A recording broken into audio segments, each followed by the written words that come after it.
Right now, several businesses on Milwaukee's east side are facing tough times in recent weeks. Two businesses announced plans to close, and a third is putting out the call for your help. Joining us with some insight, Andrew Weiland from our partners, our news partners at Biz Times Milwaukee. A lot going on Milwaukee's east side, which we traditionally know very popular, especially for food businesses. Right. Well, I think North Avenue is getting a lot of attention. Beans and Barley being the one that really, they've been there over 50 years. Yeah. And it's like an icon of the east side. So hearing that that's going to be going away, and as you mentioned, there are some others. And North Avenue, like I said, has gotten particular attention. And I've heard some different theories about what's going on over there.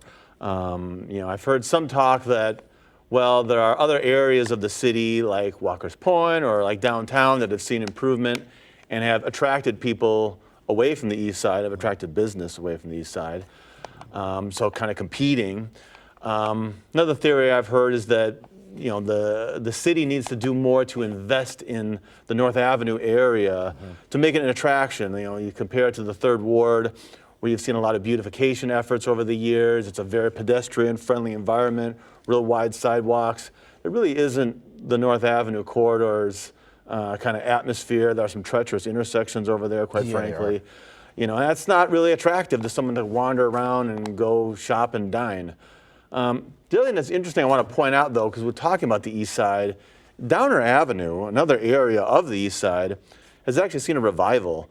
They recently, that business improvement district recently announced that they have no retail vacancies there for the first time in 18 years. So they're full up. So they're full up over on Downer Avenue. And it's just interesting to see the cyclical nature. Downer was sort of the hot spot in, I would say, the 80s and 90s. And then it kind of went into decline. Other areas became popular. Now they've seen a rebound over there. But now North Avenue is really struggling. So, you know how much of this is pandemic related? I think that's some of it. Beans and Barley in particular mentioned that their business hasn't really been the same since COVID. So a lot of shoppers have changed their habits about dining. People are dining out less. They may be carrying out or having it, delivered to them. But, and with inflation occurring, a lot of people have cut back on dining out and eating in more. Yeah.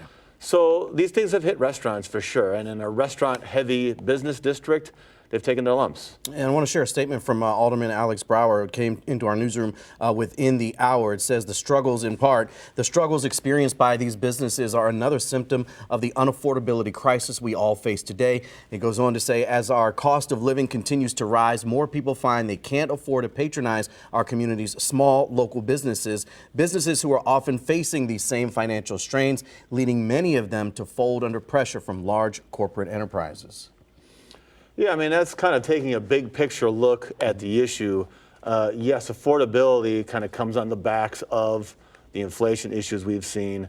And so sure enough, if people are cutting back on discretionary spending, then places like restaurants are struggling, like I said, in an area that's heavily restaurant dependent. But there are other areas of the city and of the region that are doing better. So, you have to take a step back and say, well, okay, not everyone is struggling in this business. Why is this particular district struggling?